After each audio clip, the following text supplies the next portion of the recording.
ሮማን እኔ ይሄንን በፍጹም አላምንም። የልጄ እናት የምትላት ሴት ከሮማን ጋር የተነሳውን ፎቶ ሳይታኛለች። ተያይዛችሁ ሙድ አልጋ ቤት ስትገቡ አይታለች። እና ቆይ ይቺ ሴት ይዋምናት ነው? እሷን ሳይሆን ያሳየችኝ ፎቶ አይቼ ነው ያመንኩት። ምን አይነት ብልግና ነው? እንዴት ላይ እንደዚህ ልክለት ትፈጽማለህ? እባካችሁ ልጁ ምን እንዴ? ያ ሴትዮ እኮ ዋሸቻችሁ ነው ያለችው። ምኑን ነው ያሸሁት? ዛሬም ልጄ ለገንዘብ ብለን የቀረብካት? ይህንንማ ማይረባ ግድዬ እስር ቤት እገባለሁ። አሁንም ቢሆን እኔ ከተኩስክ በኋላ ነው እሱ ላይ የምገለው። አሁንም የነገርኩሽን ነገር አላ በቃ ከዚህ ሂድ። ዳድ እባክህ ተረጋጋሽ። ዳድ መሳሪያ ውስጥ እባክህ። ዳድ መሳሪያ ውስጥ ማንም ሰው እንዳይጠቀም እኮ ተረጋጋና መሳሪያ ውስጥ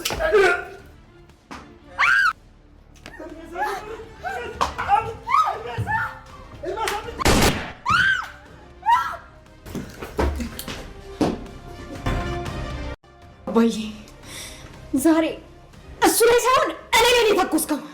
ብራቮ! ይህንን ተቀጣጣይ ቦምብ ወደ ጠላት ሽመወረው ጀግና። ሰላም የተከበራችሁና የተወደዳችሁ ውድ ቤተሰቦቼ ሰላማችሁ ይብዛልኝ። ተወዳጁ ኑሃሜ እጅግ አጓጊና ልብ አንጠልጣይ ሆኗል። ከዳጥ ወደ ማጡ ሆኗል። የአምራ ተንኮልና ክፋት አለቀ። አምራን ሰው ምን ያህል እንደሚለወጥ ምን ያህል ክፉ ስራው ጸጽቶት ምን ያህል ለውጥ እንደሚያሳይ በአምራ ምስክር ትሆናለች ማለት ነው። የአምራን የውስጡ አተራማሽ የሆነችው አምራ ተቀይራ ምስክር የሆነችው ሰው ስራው ጸጽቶት ሰው ላይ የሰራው በደል እጅግ ጸጽቶት ተቀይራ እንደ ተምሳሌት ሆናለች። አይደለም ልትጎዳቸው ለነ አቶ ላይኩን ቤተሰብ ጠበቃውን አይተናታል። ወይዘሮ ሮማን መታ እንደዛ ስታመሳቸው እነሱ አጠገብ በመሸ ከረፈደ ራሴን እንዳገኝና ለራሴ ከእግዚአብሔር ጋር እንድታረቅ ያደረጉኝን ሰዎች ስትጎጂ ዝም አልልሽም ብላ ሮማን እንዴት ማንቁርቷን ይዛት እንደነበረ አይተናል። እንግዲህ አሁን ደግሞ የኤርሚያስ ኤክስ አለች ሪች እንግዲህ የኤርሚያስ ኤክስ አሁን ቤቱን ልታተራምሰው ነው። ከሮማን ጋር ቁጭ ብሎ ሲያወሩ አቀነባብራ እንግዲህ የተባለው እንዳልተባለ ያልተባለው እንደተባለ እያደረገች ለአቶ ላይኩን አሳይታለች። አቶ ላይኩንና ኤርሚያስ ተፋጠጡ። እጅግ የሚገርመው ነገር የሚያሳዝነው ነገር ግን እነሱን ለመበቀል የሄደችበት ርቀት ነው። በዛ ላይ ሮማን ቤቱን ለማተራመስ ዝናሽን ለመበቀል ስለሆነ አቶ ላይኩን ሲጠይቃት አዎ እጮኛዬ ነው በማለት አፏን ሞልታ ተናግራለች። ይቺ ሴትዮ ምንድነው ፍላጎቷ? ልጆቹን እናትና አባቶቹን ሁሉንም ማተራመስ ነው እንዴ? በጣም ያሳዝናል። በሌላ በኩል እንግዲህ ኤርሚም እንግዲህ ከዚህ ጀርባ ምንም ነገር የለሁበትም የተባለው ውሸት ነው።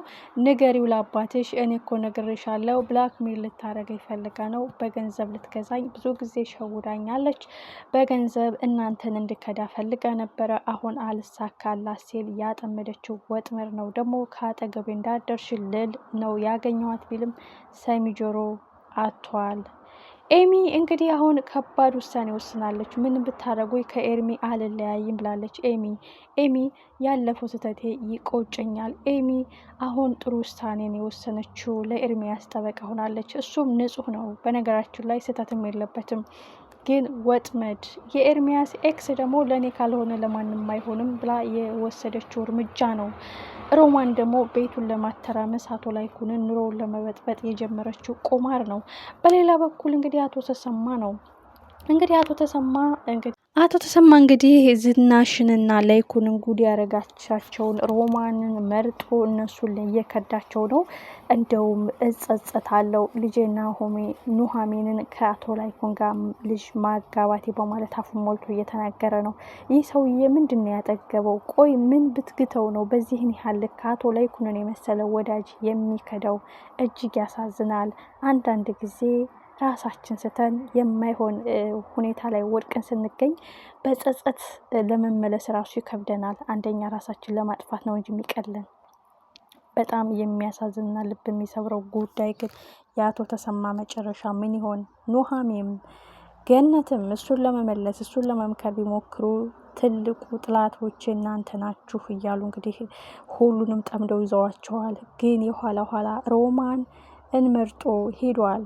ሮማንን ደግፎ ወደ ሮማን የምትለው የስራ አቅጣጫ ሄዷል። ጎዳና ላይ ሲወድቅ ማን ነው የሚያነሳው? በደህናው ቀን አቶ ላይኩን ነፍሱን አድኖ ህይወቱን ታድጎ እዚህ ቢያደርሰውም አዙሮ ግን እየወጋው ነው። የሮማን ጉዳይስ መጨረሻው ምንድን ነው? የኤርሚያስስ ጉዳይስ ምንድን ነው? አቶ ላይኩን እንግዲህ ናሆም ሽጉጡን ባይቀማው ቀጥታ ዳይሬክትሊ ሊተኩስበት ነበረ። በጣም ያሳዝናል። ሮማንም የምትፈልገው ይህን ነው። በተዘዋዋሪ የዝናሽን ጨጓራ መላጥ፣ ኑሯቸውን መበጥበጥ፣ ደስታቸውን መቀማት።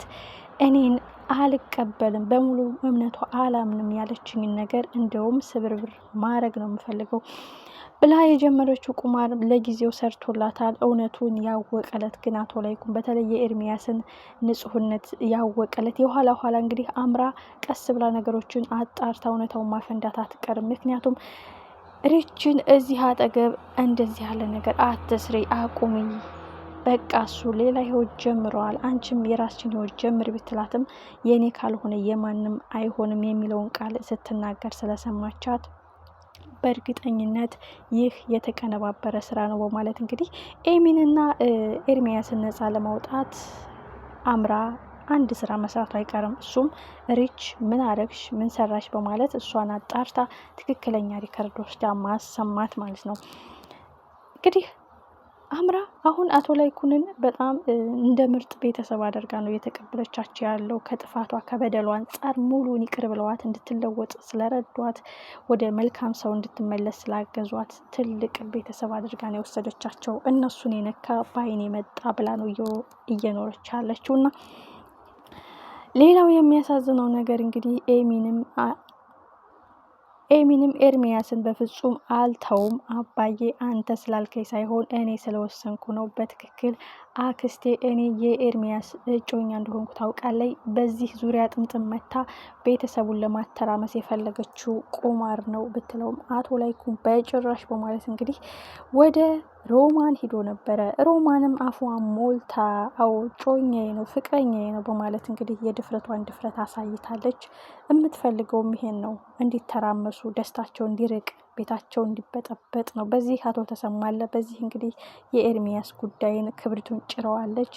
በዛ ደግሞ የኤርሚያስ ኤክስ እንግዲህ ወስዳ ቪዲዮ እንዴትም ብላ አቀነባብራ የድምጽም የቪዲዮ አሳይታለች። ይህ እንደ ትልቅ ማስረጃ ነው ለአቶ ላይኩን። ግን የኋላ ኋላ ግን እውነታው ሲወጣ ከባድ ጸጸት የእግር እሳት ነው የሚሆንባቸው። ኤሚንም ካሁን በኋላ የሚያግደኝ የለም በማለት ኤርሚን መርጣ ትሄዳለች ማለት ነው።